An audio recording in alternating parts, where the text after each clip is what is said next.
Good morning, very good morning from Kaziranga. আমাদের breakfast complete হয়ে গেছে, গাড়িও চলে এসেছে। এই জিপসি গাড়িতে করেই কাজিরাঙ্গায় সাফারি করানো হয়, আর এই গাড়িগুলি আপনাকে হোটেল থেকে পিক আপ করবে। যাই হোক, আমরা রওনা দিয়ে দিয়েছি এবং পৌঁছে গিয়েছি যেখান থেকে আমাদের সাফারি স্টার্ট হবে সেই লোকেশনে। দেখুন, সবাই রেডি। বাবা তো উৎসাহিত হয়ে গাড়ির ওপর দাঁড়িয়ে পড়েছে আর অত্যন্ত অধীর আগ্রহে প্রত্যেকে অপেক্ষা করছে জাস্ট সাফারি স্টার্ট হওয়ার আগের মুহূর্তে। সবাই আপনাদের গুড মর্নিং করেছে, ওয়েলকাম জানিয়েছে। চলুন আপনাদের একটু ঘুরিয়ে দেখিয়ে নিই আমি, জাস্ট অল্প করে, কারণ বেশি সময় নেই, 8টার মধ্যেই ছেড়ে দেবে। এই যে এই জায়গাটা থেকে মানে শুরু হচ্ছে, ওই জায়গাটা দিয়ে যাওয়া হবে আর দেখিয়ে দিচ্ছি। এই দেখুন, বিশাল বড় কম্পাউন্ড, ওখানে কিছু শপ আছে, আর এখানে বাইনোকুলার ওনারা ভাড়া দিচ্ছেন। আর এই যে এখান দিয়ে যাবে। বাইনোকুলারের প্রাইস কত করে মানে ভাড়া নিলে? 300? ও 300 রুপিস বাইনোকুলার প্রাইস আর কি, যদি ভাড়া নেন আপনারা।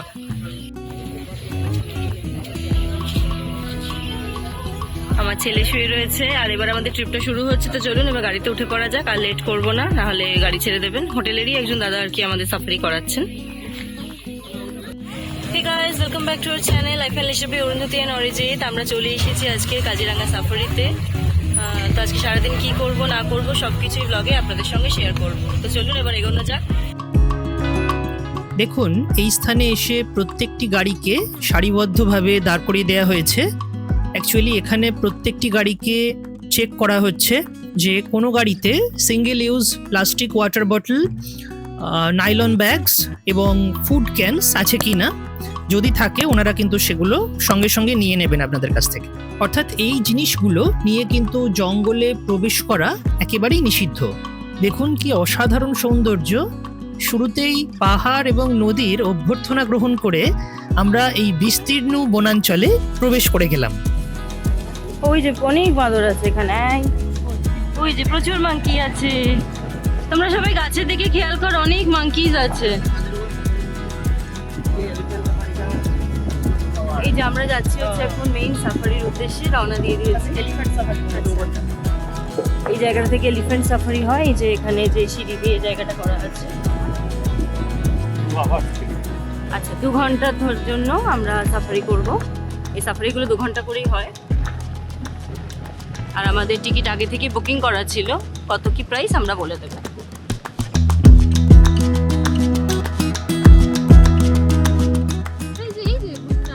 এই যে দেখুন, হরিণ ঘুরছে এখানে। আমরা নর্মালি এদেরকে খাঁচায় দেখি, কিন্তু এটা একদম পুরো ওয়াইল্ড এতে আমরা দেখতে পাচ্ছি। আপনারা কিছুটা আমাদের মরিশাস ব্লগেও দেখেছেন, সেটা আরও ওয়াইল্ড ছিল। চলুন টুকটাক যা যা পাবো সবকিছুই দেখাবো। এখানে হাতি আছে, বাঘও দেখা যায়, কিন্তু সেটা ভাগ্যে শিখে চিনলে তবে। এই স্থানে এসে বেশ কয়েকটি একশৃঙ্গ বিশিষ্ট রাইনো আমাদের দৃষ্টি আকর্ষণ করলো। ওই যে অনেকগুলো রাইনো আছে, মানে যেগুলো আমরা মেইন অ্যাট্রাকশন আর কি এখানকার দেখতে এসেছি। আর জায়গাটা দেখুন অসাধারণ।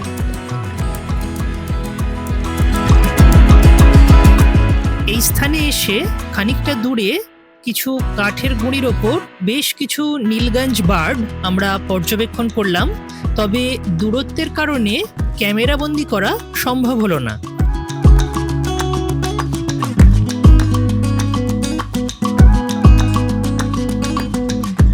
দেখতে দেখতে আমরা পৌঁছে গেলাম আমাদের ফার্স্ট স্টপেজে। এখানে আমরা বেশ কিছুক্ষণ সময় অতিবাহিত করব। দেখুন, এখানে একটি ওয়াচ টাওয়ারও আছে। Kaziranga national park and tiger reserve 1030 square kilometre এলাকা জুড়ে অবস্থিত, যার মূল আকর্ষণ হলো একশৃঙ্গ বিশিষ্ট গন্ডার। এছাড়াও আপনারা এখানে দেখতে পেয়ে যাবেন রয়্যাল বেঙ্গল টাইগার, প্রচুর পরিমাণে বাফেলো, বিভিন্ন ধরনের হরিণ, হাতি এবং বিভিন্ন প্রজাতির পাখি।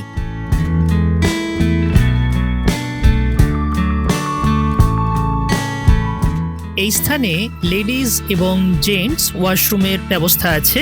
ইনফরমেশনটি এই কারণে শেয়ার করে রাখলাম, তার কারণ এই রিজিয়নের একমাত্র এই স্থানেই আপনারা ওয়াশরুম দেখতে পাবেন।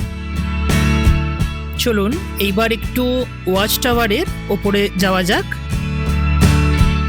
এই কাজিরাঙা ন্যাশনাল পার্কে জিপ সাফারির জন্য আমাদের টোটাল পেমেন্ট করতে হয়েছে 3408 টাকা। সেটি হচ্ছে জিপসি গাড়ির ফিজ আছে এবং তার সঙ্গে আমরা 6 জন অ্যাডাল্ট আর 1 জন চাইল্ড আমাদের সঙ্গে আছে। এই টোটাল হিসাবে আমরা পেমেন্ট করেছি 3408 টাকা। এছাড়াও আপনাদের কাছে যদি কোনো ডিজিটাল ক্যামেরা থাকে সেক্ষেত্রে আপনাদের পেমেন্ট করতে হবে 100 টাকা, এটা কিন্তু এক্সট্রা। আর যদি আপনাদের সঙ্গে কোনো ভিডিও ক্যামেরা বা গোপ্রো, DJI এই ধরনের কোনো ক্যামেরা থাকে তাহলে আপনাদের পেমেন্ট করতে হবে এক্সট্রা 1000 টাকা। দেখুন এই স্থানে হাতি, গন্ডার, বাফেলো এবং হরিণের শিং এবং স্কাল টাঙিয়ে রাখা হয়েছে।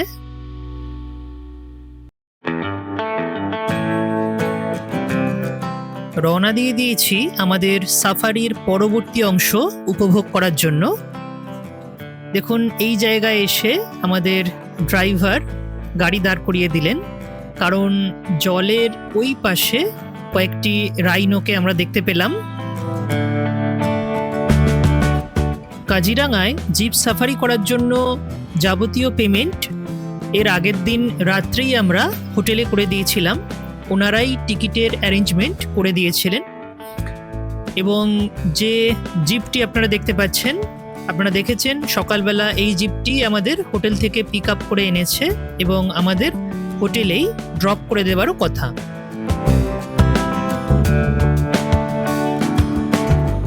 এই স্থানে এসে আমরা বেশ কয়েকটি সোম ডিয়ার এবং রাইনো দেখতে পেয়ে গেলাম, যারা প্রখর রৌদ্রের তেজ থেকে বাঁচার জন্য জলের মধ্যেই গা ডুবিয়ে বসে আছে।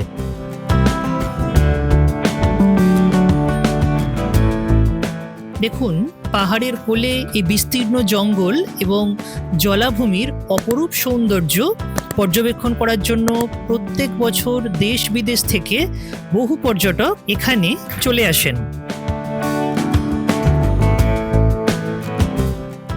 আরও একটু রাস্তা অগ্রসর হয়েই আমরা দেখতে পেলাম এই স্থানেও আরও বেশ কিছু রাইনো এবং বাফেলো জলের মধ্যে গা ডুবিয়ে বসে আছে।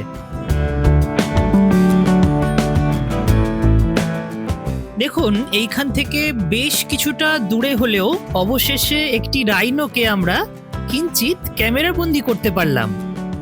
দেখুন কাজিরাঙা ন্যাশনাল পার্কে এলে একটা গ্যারেন্টি আপনাদের নিশ্চিতভাবেই আমরা দিতে পারি, সেটা হচ্ছে আপনারা প্রচুর পরিমাণে রাইনো কিন্তু এখানে দেখতে পেয়ে যাবেন।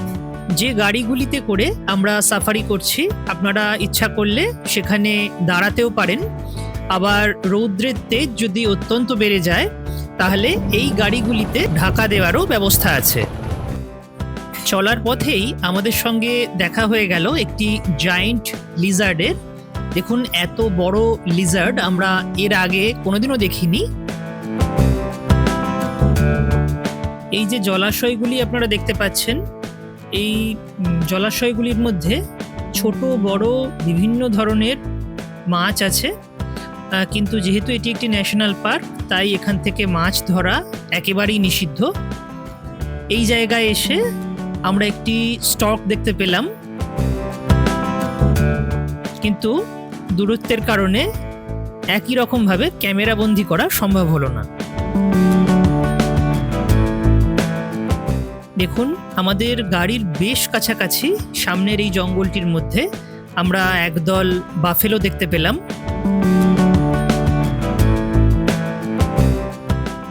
দেখুন সামনের বাঁদিকে এবং ডান দিকে যে বড় বড় ঘাস হয়ে রয়েছে, এই ঘাসের মধ্যে আমরা প্রচুর পরিমাণে বাফেলো এবং হাতি দেখতে পেলাম। দেখুন এখানে এসে যে শুধুমাত্র বিভিন্ন ধরনের জন্তু জানোয়ার দেখা ব্যাপারটা সেরকম নয়, এখানকার যে অসাধারণ এনভায়রনমেন্ট, দেখুন এই রৌদ্র করজ্জ্বল দিনে এই সুন্দর স্কাই, তার সঙ্গে পাহাড়, বিউটিফুল এক্সপেরিয়েন্স, অসাধারণ এক অভিজ্ঞতার আমরা সাক্ষী হয়ে রইলাম।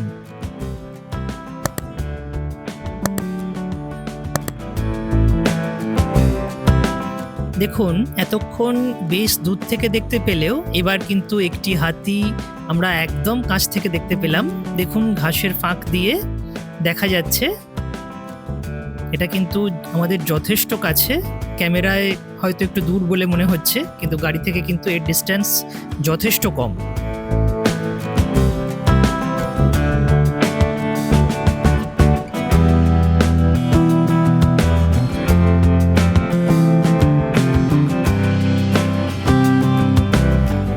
দেখুন ন্যাশনাল পার্কটির এই অংশটিতে কিন্তু অরণ্য যথেষ্ট ঘন এবং রাস্তাটিও যথেষ্ট সরু। কপাল ভালো থাকলে আশেপাশে অনেক বন্যপ্রাণী দেখা যেতে পারে, তবে একা একা কোনো জীব যদি এখান দিয়ে যায় তাহলে কিন্তু একটু গা ছমছম করতেই পারে। আপনারা দেখতেই পাচ্ছেন যথেষ্ট বড় বড় গাছ হয়ে রয়েছে আমাদের আশেপাশে। এই যে এই জায়গাটা যেটা দেখছেন এটা এখন বন্ধ আছে।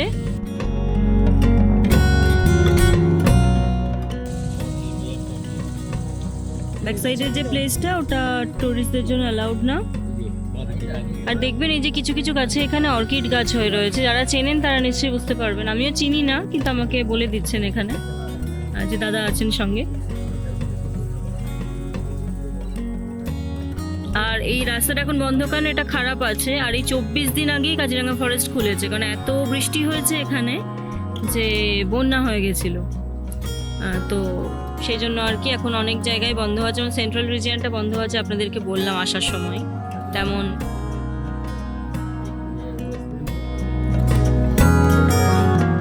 আচ্ছা, এটা হচ্ছে ওয়েস্টার্ন রিজিয়ন যেটা আজকের আমরা ঘুরছি।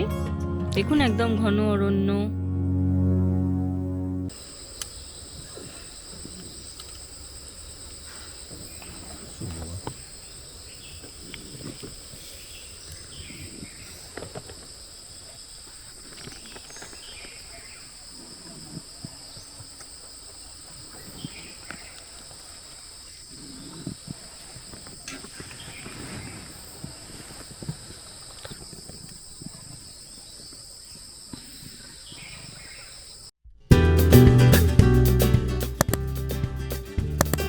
বেশ খানিকক্ষণ অরণ্যের নিস্তব্ধতা উপভোগ করার পর আমরা বেরিয়ে পড়লাম অরণ্যটির বাকি অঞ্চলটি এক্সপ্লোর করার জন্য।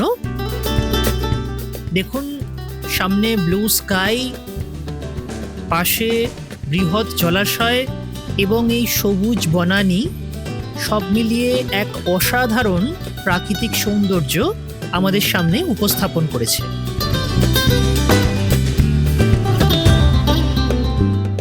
আমাদের এই সিরিজের প্রথম পর্বের ভিডিওটিতে আমরা দেখিয়েছি কোন ট্রেন ধরে কিভাবে আমরা এখানে এসে পৌঁছেছি এবং কোথায় স্টে করেছি, তার বিভিন্ন রুমের ট্যারিফ কীরকম ইন ডিটেল আমরা প্রথম পর্বে আলোচনা করেছি। যারা এখনো পর্যন্ত সময় করে প্রথম পর্বের ভিডিওটি দেখে উঠতে পারেননি তাদের জন্য আমি ডেসক্রিপশন বক্সে ভিডিওটির লিংক দিয়ে দেবো, সেখান থেকে অবশ্যই আপনারা ভিডিওটি সময় করে দেখে নেবেন। দেখুন যাত্রাপথের এই স্থানে এসে আমাদের আরও একবার হস্তি দর্শন হয়ে গেল। দেখুন একদম কাছ থেকে আমরা দেখতে পেলাম। এই জলাশয়ের পাশে এসে আমাদের হঠাৎ করে দুটি পেলিক্যানের সঙ্গে সাক্ষাৎ হয়ে গেল। চলুন এবার আমাদের এখান থেকে প্রস্থান করার পালা। এখান থেকে আমরা সোজা হোটেলে চলে যাব এবং সেখানে গিয়ে লাঞ্চ করে নেব। আমাদের লাঞ্চ কমপ্লিট হয়ে গেছে। এই মুহূর্তে আমরা বেরিয়ে পড়েছি আমাদের হোটেলেরই পার্শ্ববর্তী একটি গণেশ টেম্পল দেখার জন্য। এখানকার যারা লোকাল পিপল আছেন তাদের মতে এটি এখানকার একটি জাগ্রত মন্দির, তাই আমরা এখানে চলে এসেছি। এখানে প্রথমে একটু পুজো দিয়ে নেব, তারপরে আমরা এখান থেকে রওনা দিয়ে দেব আমাদের নেক্সট ডেস্টিনেশনের উদ্দেশ্যে। আমরা এখান থেকে চা নেব। এই দোকানটা আমাদের ড্রাইভার দাদা দেখিয়ে দিলেন। এই দোকানটা গুড উইন টি। তো এখানে সব রকমের চাই পাওয়া যায়। এই যে বলছে এটাই এখানকার ভালো আসামি চা পাওয়া যাবে। এবার আপনারা হয়তো অন্য অনেক দোকানে সেখান থেকেও নিতে পারেন। তো দেখা যাক ভিতরে কি আছে। এই যে লোকাল আসামটি এখান থেকেই পাওয়া যায়। দোকানটিতে আমরা বিভিন্ন ধরনের চা দেখলাম। এখানে যা দেখতে পেলাম, চায়ের স্টার্টিং প্রাইস হচ্ছে 3,500 টাকা পার কেজি। এরপরে এর ওপরে বিভিন্ন ধরনের চা আপনারা এই দোকানে পেয়ে যাবেন। চলে এসেছি আমাদের নেক্সট ডেস্টিনেশন অর্কিড পার্ক। এই যে এখান থেকে টিকিট কাটা হচ্ছে অর্কিড গার্ডেনে ঢোকার জন্য, যেখানে 6 জনের টাকা পড়ছে 1200 টাকা পার 6% পড়ছে 200 টাকা করে। বাচ্চার কোনো চার্জ নেই, ঠিক আছে? এখান থেকে টিকিট কাটা যায়। এই যে কাজিরাঙ্গা জাতীয় অর্কিড উদ্যান টিকিট ঘর, এটা ওঠার ঠিক বাঁ দিকে পড়বে। আচ্ছা, এখানে ক্যামেরার জন্য প্রাইস পড়ছে 100 টাকা করে, মানে ডিজিটাল ক্যামেরার জন্য। ফোনের কোনো চার্জ নেই। এখানে দেখুন বিভিন্ন রকম কাঠের জিনিসপত্র দোকান আছে, ব্যাগ পাওয়া যায়, তারপরে ওই স্টোলগুলো পাওয়া যায়, মানে আসামি যে স্টোলগুলো, অসমিয়া স্টোলগুলো আর কি। এই যে দেখুন বিভিন্ন কাঠের প্রোডাক্ট আছে এখানে বিভিন্ন রকম। এখানে হচ্ছে চা পাওয়া যাচ্ছে, ব্ল্যাক রাইস, ব্ল্যাক ডাল, সবকিছু।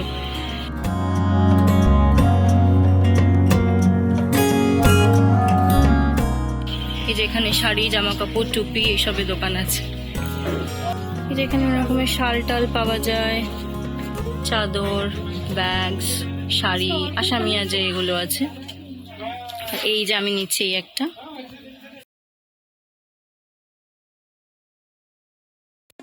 এই মুহূর্তে আমরা প্রবেশ করে গেছি অর্কিড গার্ডেনে। দেখুন এখানে বিভিন্ন প্রজাতির অর্কিড আছে এবং এখানে আসার সঙ্গে সঙ্গেই এখানকারই একজন গাইড আমাদেরকে এই সম্পর্কে বিস্তারিতভাবে জানিয়ে দিলেন। ये पहला फर्स्ट पॉइंट है, जहाँ हम लोगों ने 2000 ऑर्किड स्पीसीज प्रिजर्व करके रखा है। ऑर्किड में 2 टाइप्स ऑफ रूट है और 2 टाइप्स ऑफ ऑर्किड है ये पर। और जो सब ऊपर हैंग करके रखा है हम लोग को मिट्टी की जरूरत नहीं है, ये डोंट रिक्वायर सो। और नीचे में ये ग्राउंड ऑर्किड है, मिट्टी में रहने वाला। और ये देख सकते हैं तो ऑर्किड को आइडेंटिफाई करने के लिए और जानने के लिए, तो ऑर्किड के फूल में हमें सभी 6 पेटल होते हैं, 5 सिमिलर एंड 1 इज डिफरेंट। ये देख सकते हैं 1 2 3 4 5 सिमिलर होगा और एक सिंगल पेटल वो अलग होता है, एक डिफरेंस। और 2 टाइप्स ऑफ रूट है, तो एक है वो पेड़ को पकड़ने के लिए एक क्लिंगिंग रूट होता है और एक है एरियल रूट होता है। तो एरियल रूट में नीचे पट गिर जाता है, तो एरियल रूट में नीचे पट होता है वेलेमेंटिसी पट।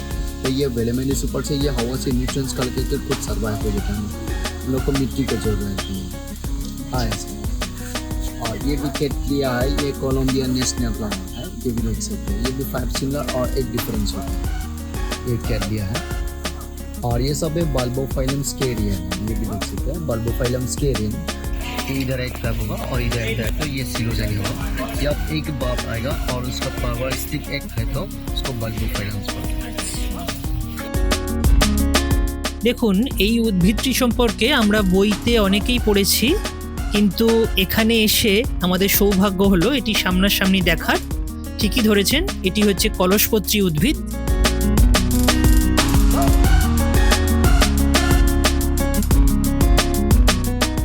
আচ্ছা, এটা হচ্ছে ডান্সিং লেডি অর্কিড। এটা দেখতেও অসাধারণ, একটা লেমন ইয়েলো কালারের, ডার্ক ইয়েলো একদম।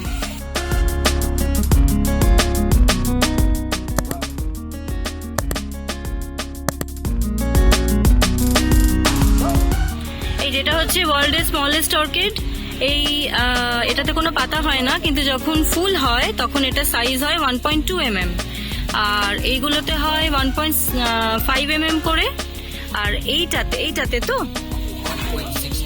এটাতে হয় 1.6 mm করে ফ্লাওয়ারগুলোর সাইজ।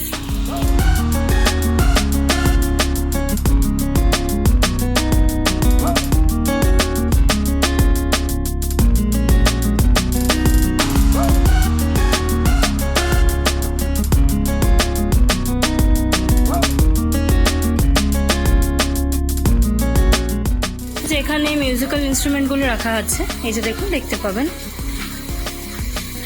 বিউটিফুল। এই যে এগুলো টাচ না করাই ভালো, এগুলো ভীষণ মূল্যবান জিনিস। আমি এক ঝলক আপনাদের ঘুরিয়ে দেখিয়ে দিচ্ছি। বিভিন্ন রকম যারা মিউজিক্যাল জিনিসপত্র পছন্দ করেন তাদের জন্য একদম অ্যাপ্রোপ্রিয়েট জায়গা। আমরাও ভালোবাসি, তাই আমরা এলাম।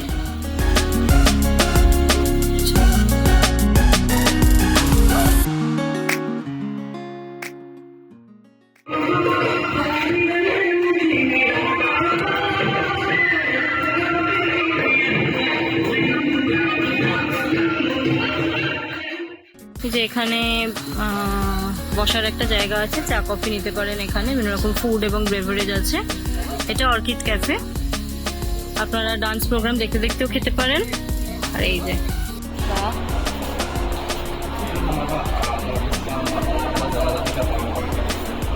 আচ্ছা,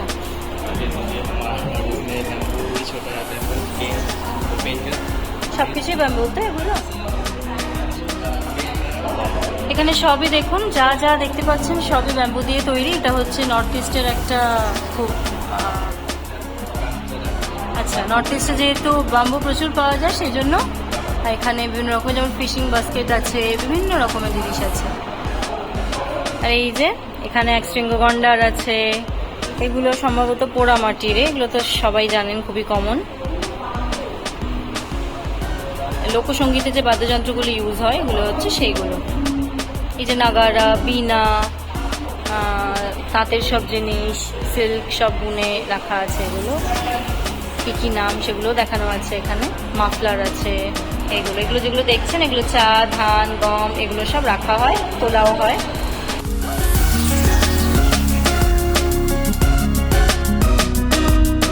চলে এসেছি ক্যাকটাস পার্কে। এখানে প্রায় 200 ধরনের ক্যাকটাস আছে এবং প্রত্যেকটি দার্জিলিং থেকে আনা। দেখুন বিভিন্ন প্রজাতির ক্যাকটাস। এটি হচ্ছে হলুং গাছ, এটা সামনে ন্যাশনাল ট্রি, ন্যাশনাল প্ল্যান্ট আর কি। অর্কিড গার্ডেন থেকে বেরিয়ে হোটেলে যাওয়ার পথে আমরা দেখতে পেয়ে গেলাম একটি চা বাগান এবং দেখা মাত্রই গাড়ি থামিয়ে সেখানে নেমে পড়া হলো। এখানে আমরা বেশ খানিকক্ষণ ফটোশ্যুট করলাম। চলে এসেছি আমাদের হোটেলে। এখানে Kaziranga development and zip safari অ্যাসোসিয়েশনের একটি রেট চার্ট আপনাদের সঙ্গে শেয়ার করে নিলাম। এই যে আজকে আমাদের ডিনারে আছে রাইস, আর যারা যারা রুটি খাবে তাদের জন্য রুটি বানিয়েছেন ওনারা, আমরা আগে থেকে বলে দিয়েছিলাম। কুঁদরি আলু দিয়ে একটা সবজি আছে, আলু ভাজা, আলু কারি পাতা সম্ভবত। আলুগুলো একটু ডিফারেন্ট দেখতে, মানে ভাজাগুলো আর কি একটু ডিফারেন্ট লাগছে। এই যে চিকেন কারি, প্রত্যেকে 3 পিস করে উইথ আলু। আর সঙ্গে ডাল আছে, যেটা ওরা বাটিতে সার্ভ করবেন, মানে পার্সেন্ট অনুযায়ী আমরা যারা যারা খেতে আসবো। আর বাকি সব তো এইভাবে একটা ক্যাসারলে করে দিয়ে যাচ্ছেন যাতে ফুডটা গরম থাকে। এটা খুব ভালো জিনিস আমি দেখলাম।